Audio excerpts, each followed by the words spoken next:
It's not only building our business here, it's putting that business mindset into the kids. The kids help unload, they help plant, they're talking about what they want to do, what businesses they want to have when they grow up. So we're bringing them into that entrepreneurial spirit too, knowing that they're kind of following that path too. Welcome to Main Street Makers, a bi-weekly podcast that features real, local small business owners who have transformed their passions into profitable businesses.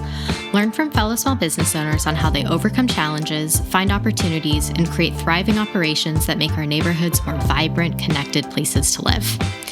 I'm Catherine, and this podcast is brought to you by Nav, the business credit platform that believes every small business owner deserves the chance to succeed. Nav Technologies, Inc. is a financial technology company and not a bank. Banking services are provided by Thread Bank, member FDIC. Now, let's get to this week's show.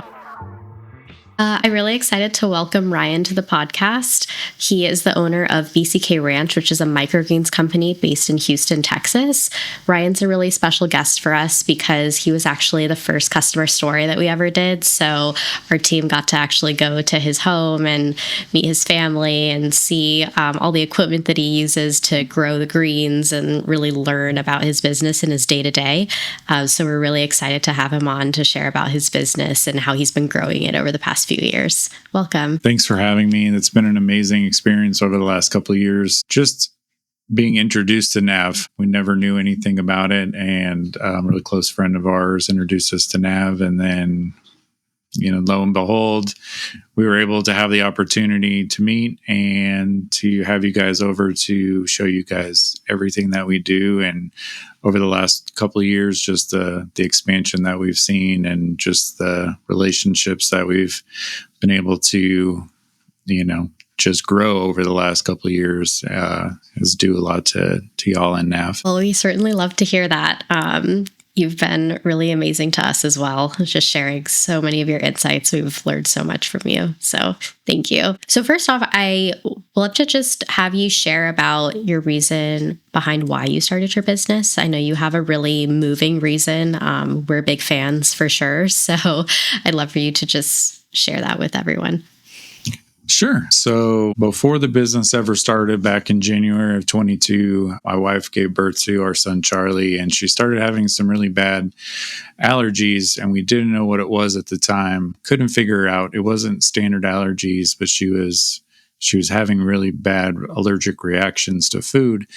And lo and behold, it came out that she was allergic to nickel. So it being a kind of a rare allergy, there was nothing on the market. There's no medications. There's no, anything out there. So we were kind of just at a standstill of what do we do to fix an allergy? We never were planning on starting a business about it, but we saw some ads, we saw some reels just about microgreens and just hydroponic produce in general. So kind of in a last-ditch desperation, we decided to try it, and lo and behold, microgreens helped. So they started clearing up her allergies, and then we realized that through the different Facebook groups, there's the different societies that she was a part of, that there was a market out there of people that are having these same allergies and same reactions. So we just started BCK Ranch in hopes to help people fix the allergies, because the hydroponics removes all the heavy metals, all the junk, all the pesticides, herbicides, everything else. So you're not only getting a cleaner product from us, but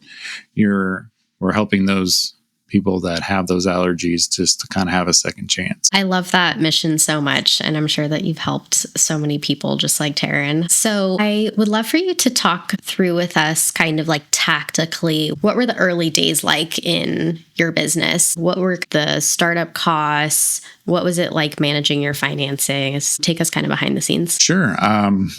No one really tells you that in the beginning that it's a lot of bootstrap.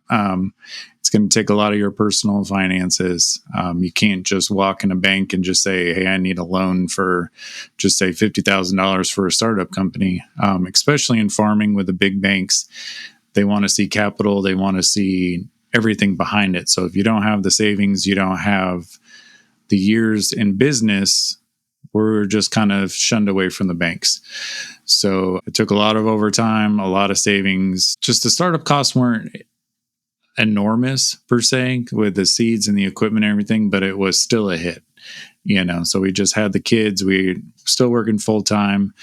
So it was just any and all extra cash that we could set aside for the business. That's kind of how the earlier days were. The first 2 years, come to find out, the first 2 years in business, banks don't really consider you a business or a thriving business. So yeah, it was just a lot of overtime, a lot of extra cash, saving here and there to get the equipment we needed to and off and running. We had to put a lot of stuff off the first couple of years. We had some great ideas and everything else. It just wasn't in the books at the time in the first couple of years. But now that we're finally getting settled and finally getting past that 2-year mark, it's been a lot easier with the financing, with Nav being a huge aspect of that, with the business building credit. That's helped out a ton when we go to the banks, and we've had that opportunity to show them our business credit over the last couple of years growing. Yeah, that's such a common story that we hear with new businesses, that it can be so hard to kind of get over that initial hump of getting all of your startup costs together and everything. You mentioned that you had some kind of like big plans that you had to put off in order to make sure that you had enough money to like start the business. Could you tell us kind of specifically how you perhaps like downsized your idea to make it viable?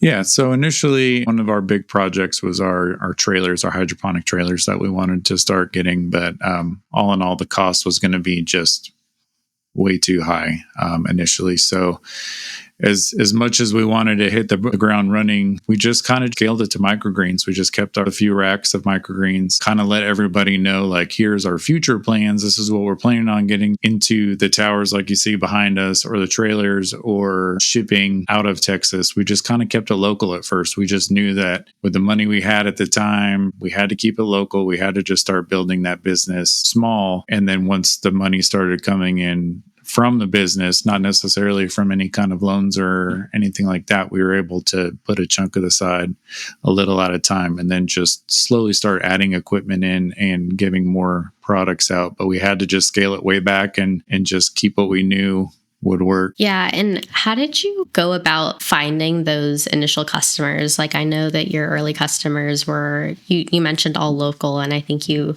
mentioned that you had like some restaurants and stuff in the mix. How did you kind of go about that? Getting out of my comfort zone.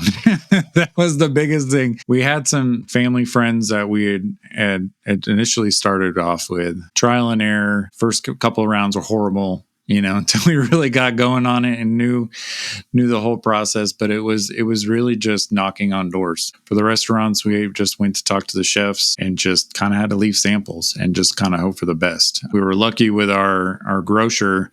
I was actually sitting in the car with Taryn at the time, and I was like, man, this just goes horrible. Like, I can't. So it was just one of those things. And I walked in and I talked to the manager. We sat there for a while. And then at the end of the conversation, she's like, when can we get started? I was kind of thinking of microgreens. We really didn't have anybody come in. We've tried it before. What can you bring in? So it was just, and I walked back out and I was like, that was it. So it was one of those, it was just getting out of that comfort zone and actually just knocking on doors. And still to this day, we've had our grocer for the last couple of years. We've had some people come and go, but the relationship building that we've had from it has been a great thing, along with just kind of getting those early ones out. Yeah. That's so funny that you talk about getting outside of your comfort zone. Yeah. Knocking it down doors is definitely outside of many people's comfort zone. So I'd love for you to talk us through how you kind of went about like fulfilling those early orders, because I would imagine that you were trying to find customers, but you also had certain capacity limits based off of what you could afford with equipment. How did you kind of think through that? It was mostly just a trial and error, honestly. We kind of got to a point where we didn't have enough trays or we didn't have enough seed, and we were kind of like, crap, we need to kind of just keep track. So Excel. That was kind of where it came down to, is putting pen to paper and saying, okay, if we max out every week on microgreens and produce, like, where do we have to be? As a brand new business too, if you try to come back and say, hey, I know I promised you this, but I can't do it, then ultimately it kicks back to you. We had to put it on a spreadsheet. We had to put it in numbers and saying, this is where we're at. And then when we were able to order more trays, and that was a big thing for us too, was when we were able to save up for that bulk order, that initial bulk order, which was kind of great to have everything come in, because then we knew that the opportunities were just opening back up. But in those early days, it was just like, okay, we have this order. Can we do it? And there was days where we were harvesting and then running outside and planning before we really got our system down, and got enough equipment. It was kind of chaos at first, because we were just harvesting to cleaning to planning the same night. And some days we'd have to put off a delivery for a couple of days just because of that switchover. So it was a lot of trial and error, but kind of keeping it behind the scenes. We're like, oh, hey, everything's great. But so it was chaos at first, but it was kind of controlled chaos. Yeah, sometimes you just have to kind of like figure it out. I mean, even for us, we're a startup. And so while we've gotten sophisticated and large, like there are certain things that you just got to feel out and through trial and error. So that makes a ton of sense. How did you think about actually like financing those changes? Were you just like reinvesting all of your profits back into the business? Were you kind of dipping into savings and considering that as part of your startup costs? I'd love for you to walk us through that. We're taking profits right back. Even till today, we really don't take any draws from the company. We're just reinvesting still in the growth stage. The first 5 years is really crucial. It was personal savings, and we had to just cut back on stuff, and then luckily we were able to pay some stuff off. So then we took the money that of some of the credit cards and just different stuff that we had paid off. We just paid off our truck soon after. So that was a good chunk. And we're like, hey, we're just keeping our budget the same, but we're reinvesting this money and this chunk's going into the business. And then of course that was just a struggle, because we're like, hey, if this doesn't work out, we've reinvested a lot of money into it, and now we're going to have all this equipment and seeds, and we're just going to be eating it all physically and everything else too. It was kind of just pray and hope and just invest where we could.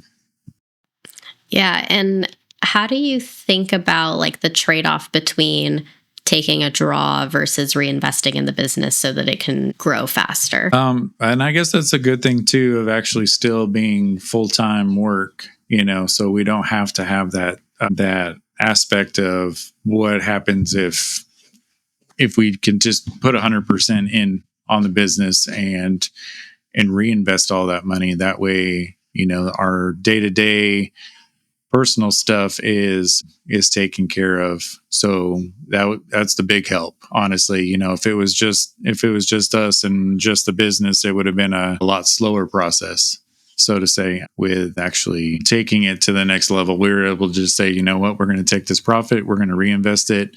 These are our goals that we had written down at the time, and it was just press. That way we could get to our goals faster, until we finally got to that 2-year mark where we were able to get our line of credit, which helped significantly at that mark. But initially it was just wherever we could spare the cash, and we were just saying, the boots on the ground and let's do it. Kind of burn the ships moment, burn in them and not look back. Yeah. So are you full-time in the business yet, or are you both still working and growing the business on the side? So both full-time. It's getting closer. The last couple of years, we've actually been doubling our profits every year. So we've been taking a significant growth. So we're kind of just focusing on that initially to bring Taryn home first. We're getting closer to that point, which then, of course, with all of that is going to just speed things up. But right now she's working on her own business, and she's kind of scaled back from full-time. But yeah, we're both full-time right now, but we're working it. Yeah, that's great.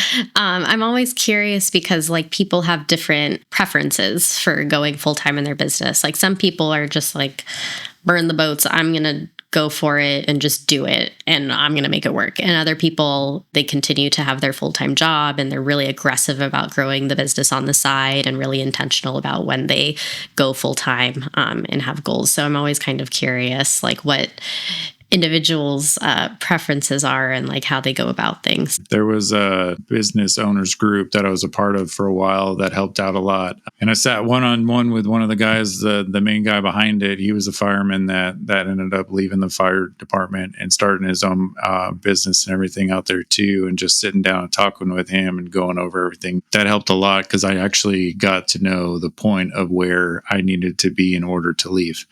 And I was significantly off when I was like, hey, this is what I got to make and I'm out. And he's like, well, let's talk through it. And then I was like, all right, well, we're going to be full time for a while until we get to that point. But it was having that really kind of just refocused where we needed to be, that we knew we had that set goal. We have that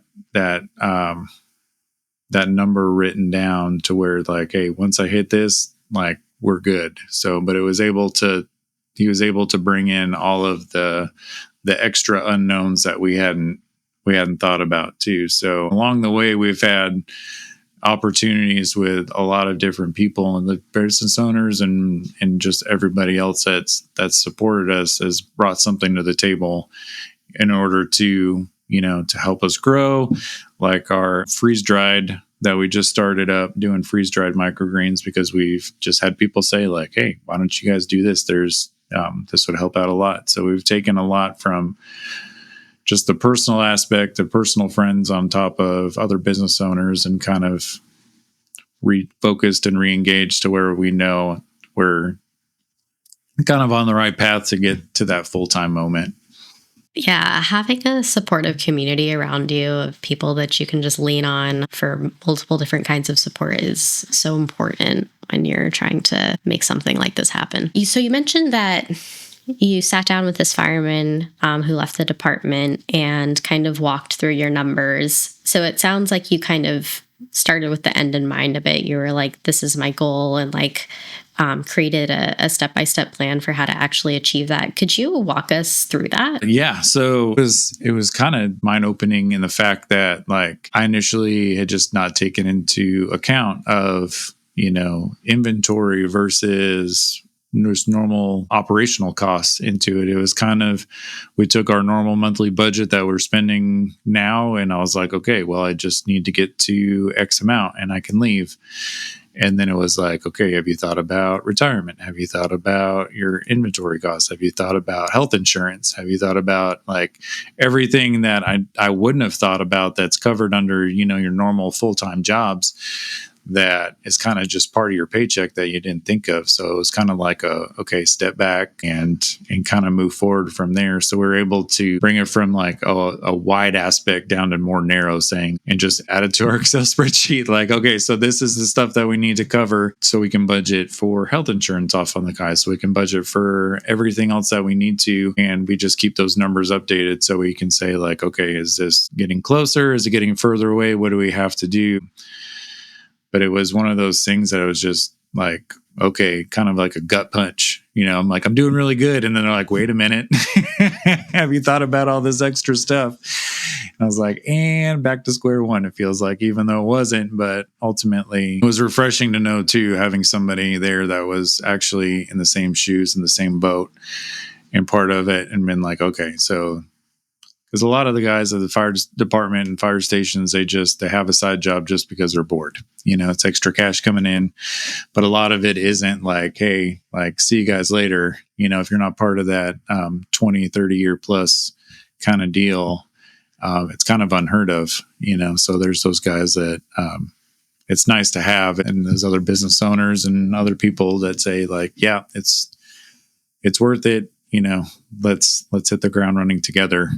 Having that community, like you said. Yeah, it's so nice to have people who are in the same boat as you, who are doing the things that you want to do, there to like support you and give advice. That's always great. I do want to dig into the Excel spreadsheet. You've mentioned that a few times, and we're going to dig into that.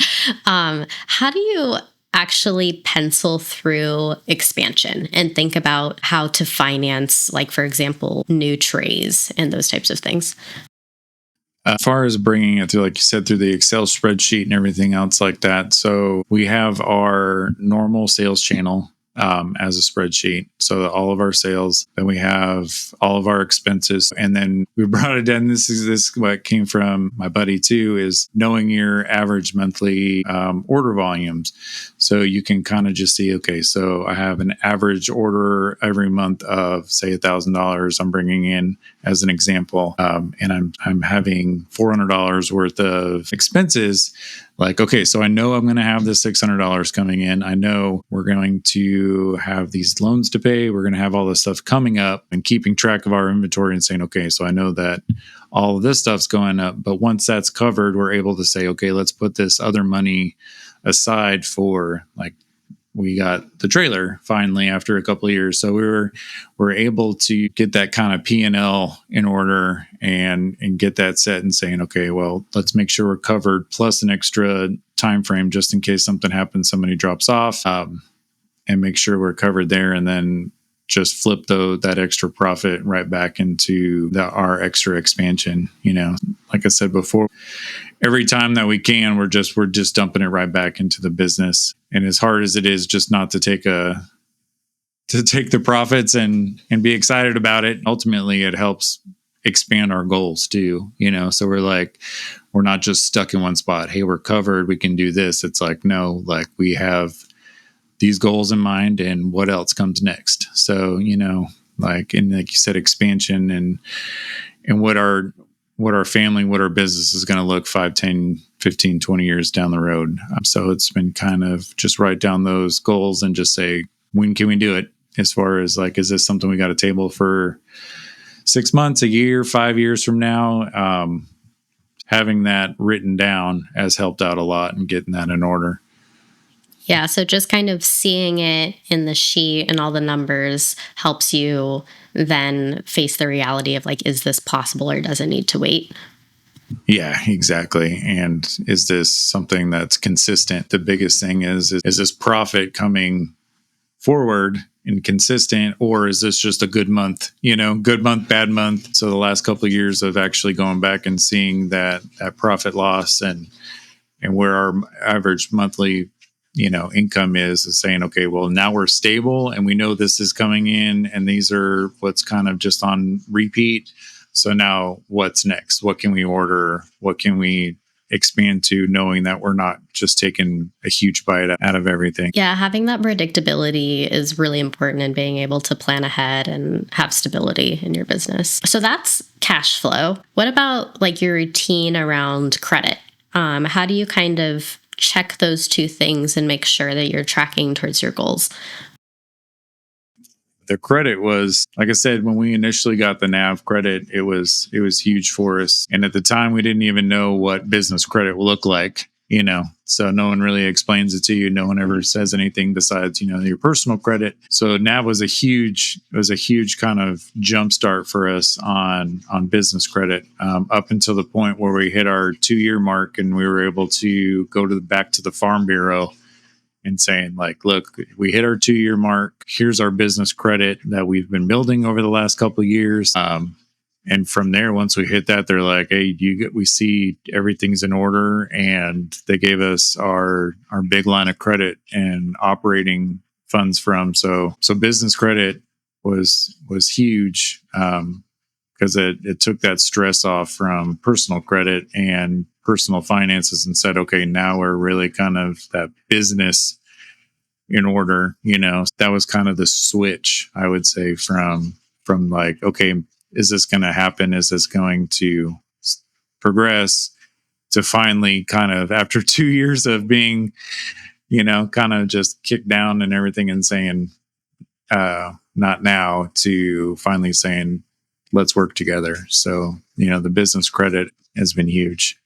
Yeah. I love to hear that. And it is so common that people talk about personal credit and revenue and kind of leave business credit out of the picture. I know a year or two ago, and you did talk about this as well, was really hard for you to get funding as a new business and in your industry specifically. Could you walk us through kind of like what was that rejection process like, and how did you actually work towards that goal of getting a line of credit?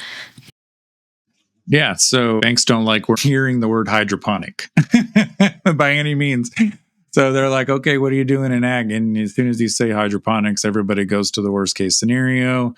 And as soon as you'd walk in and try to sit down with them, they're like, well, what's your business income? And we're like, well, it's hardly anything right now because we're just starting off. And they're like, you know what? Do you want to take a personal loan? Like, no, I don't want to take a personal loan. I came here for the business loan. So we tried multiple big banks, and it was almost to the point where, like, as soon as we knew we went in, it was just going to be an instant, like, get out of here, you know. So that's was the defeating thing at first, because we had the business, we had everything going, but that was what was holding us back. And it was our really good friend that got introduced to Nav, and that's what he's like. Hey, like, on big banks, he's like, I told you. He's like, I wanted you to go out and fail and see how it was to get rejected by the big banks, just so you know. So then he's like, all right, let's sit down. We have this company called Nav. You're going to build up your business credit. You're going to get your name out there. You're going to start building this.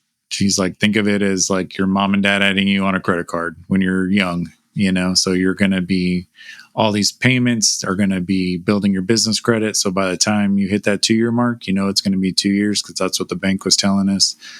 Like, take this 2 years, suck it up, and let's build your credit. So that's what it really came down to. And even to this day with big banks, we try to stay away from all the big banks. So we've kind of moved even our personal stuff away from the bigger banks, just for kind of the way that they operate. You know, they either have the capital or get out. You know, they don't want to take the risk on you. So we kind of just searched around for the companies that were like, hey, you know, you're going to invest in us, we're going to invest in you. So that's kind of where we stayed, and we just kind of stayed away from the corporate rejection, so to speak. Yeah.